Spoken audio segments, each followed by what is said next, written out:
What's up, Pokemaniacs? I am the Online Orphan, and I am your analyst for Season 2 of the Pokemon Ubers League, or PUL for short, and we are back with the Week 3 Power Rankings.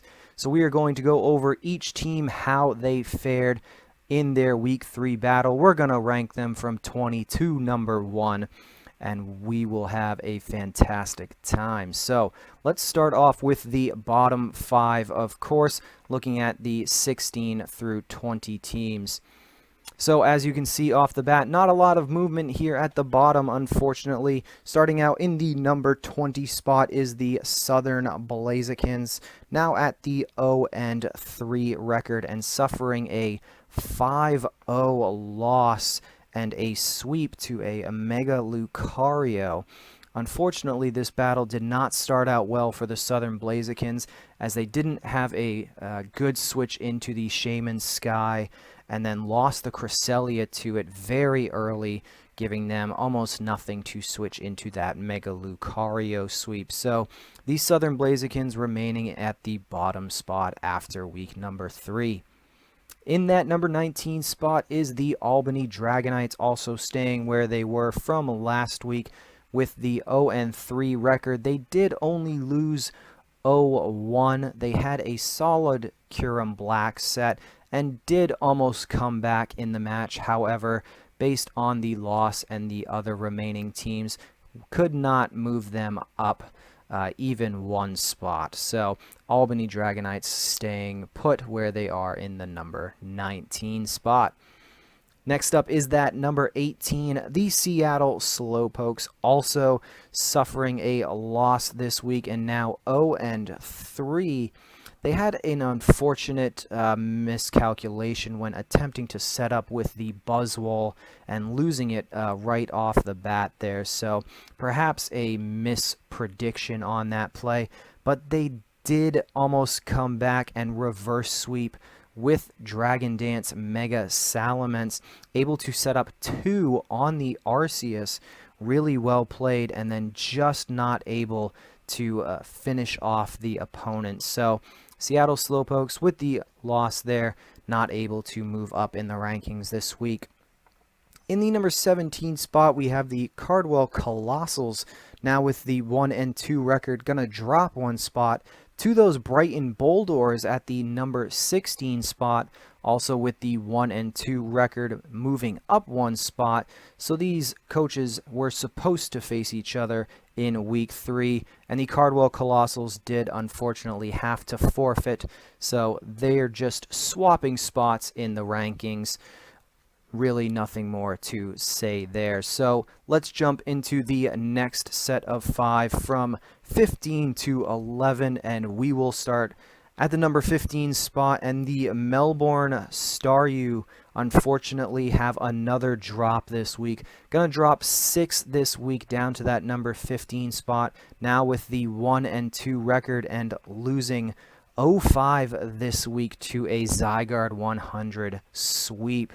They did have a great lead at the beginning of the match with the Donphan, were chipping away really well at the start, but allowing that Zygarde 100% to set up and not having some sort of way to either get rid of its stats, phase it out, or deal with it outright really cost them this game, and unfortunately the Staryus continue to drop in the rankings, so hopefully they can turn it around from where they were back in week 1.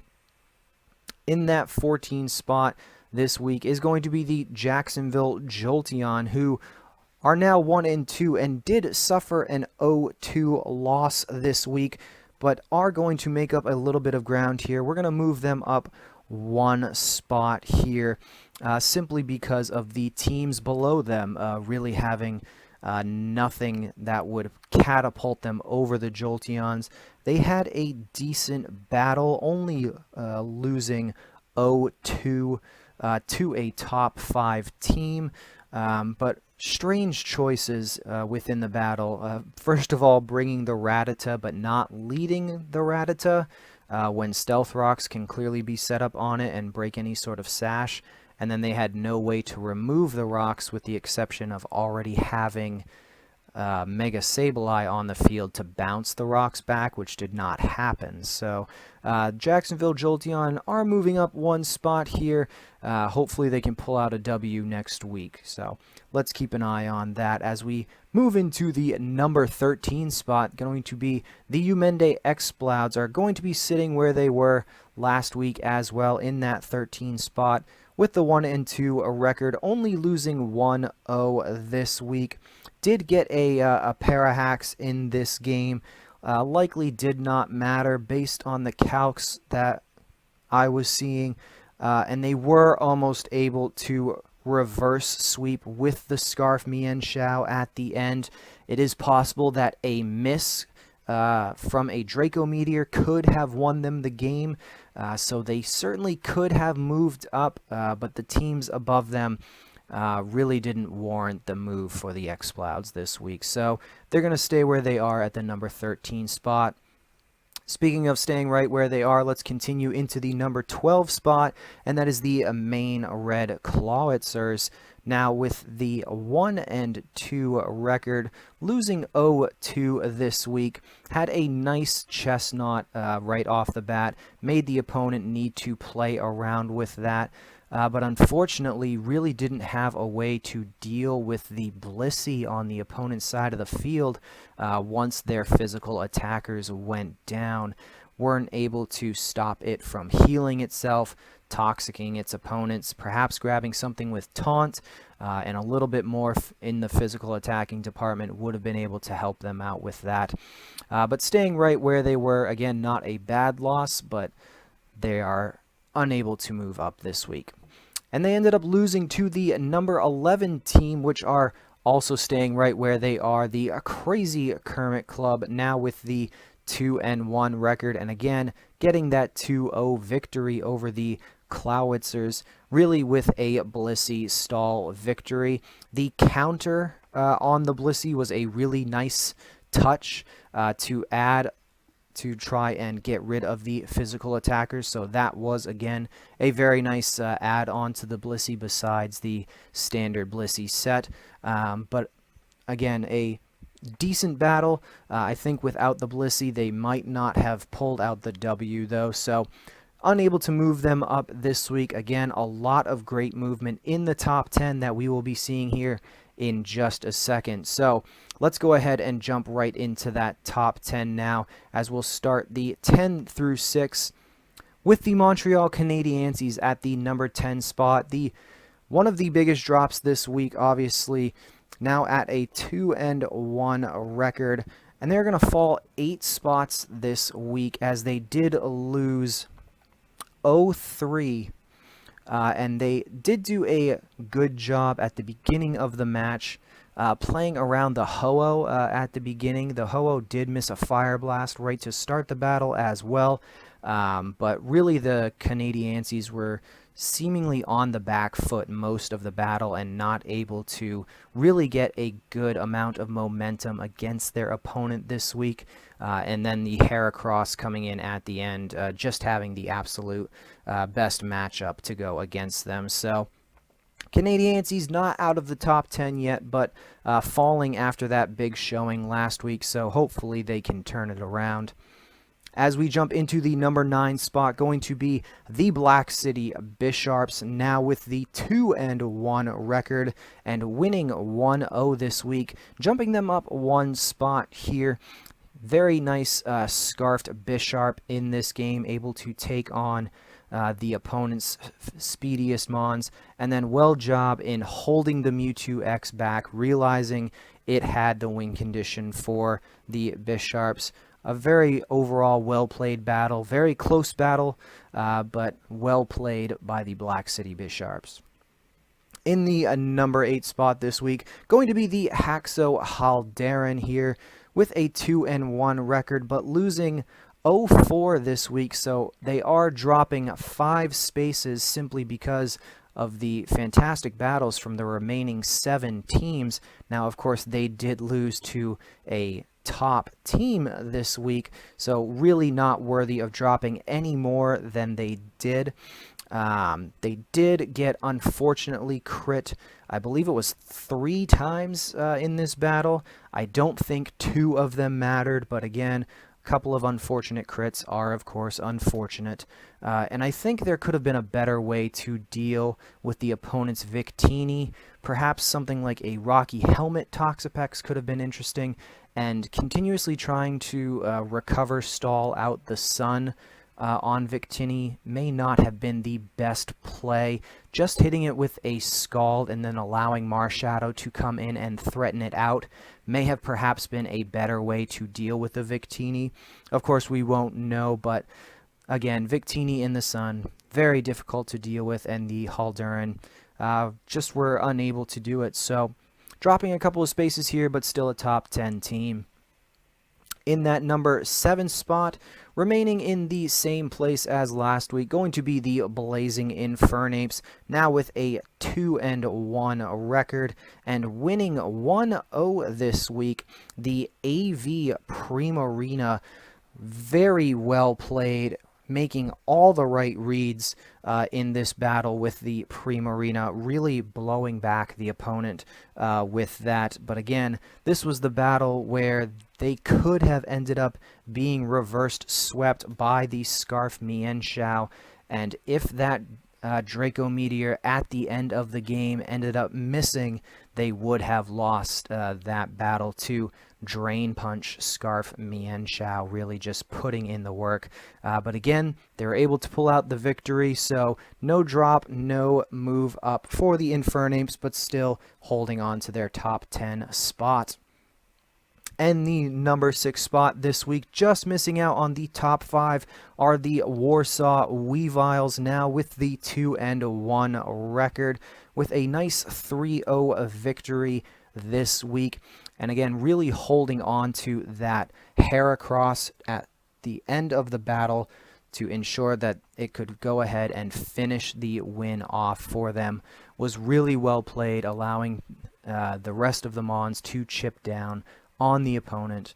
Was really well done. So the Warsaw Weaviles continuing to move up in the standings here and may be able to hit that top 5 next week. We will have to see. But let's go ahead and jump into that top 5 now, as we will start at the number 5 spot with the Wellington Ho-Oh, also remaining where they were last week, now with the 2-1 record. The Wellington Ho-Oh able to pull out a 2-0 victory this week, and the Scarf Heatran really putting in some good work and keeping it in against the Vaporeon to throw out a Toxic. Was a really gutsy play, but ended up working out for them very well. Overall, this was just a good battle, and worked around the Trick Room, Alolan Executor very well. So well played by the Wellington Ho-Oh. If they continue this good play, they should remain in this top 5 for some time. Next up in the number 4 spot is going to be the Lexington Leafeons, jumping up 2 spots into the top 5 this week, now with the 2-1 record, and really just a fantastic couple of reads with their Arceus, able to take down a few of the opponent's Mons right off the bat. Again, this was the battle where the Mega Salamence was almost able to turn the battle around against them, but they were able to finish off what was left of that Mega Salamence and maintain the win. So a very well played battle by the Lexington Leafeons, moving them into the top 5.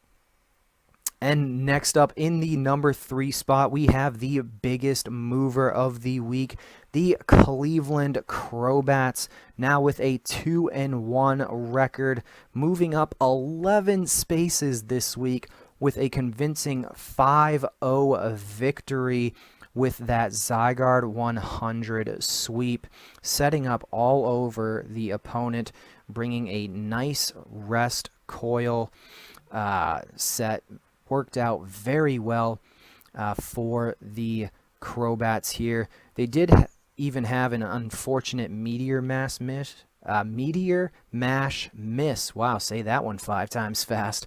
At the beginning of the game, after setting up with an agility, which could have put in some nice work, but again, the Zygarde 100 coming in at the right time, setting up at the right time, resting at the right time, really put in the work and really showed how the Crobats are able to just manhandle the opponents. So well done by the Crobats this week.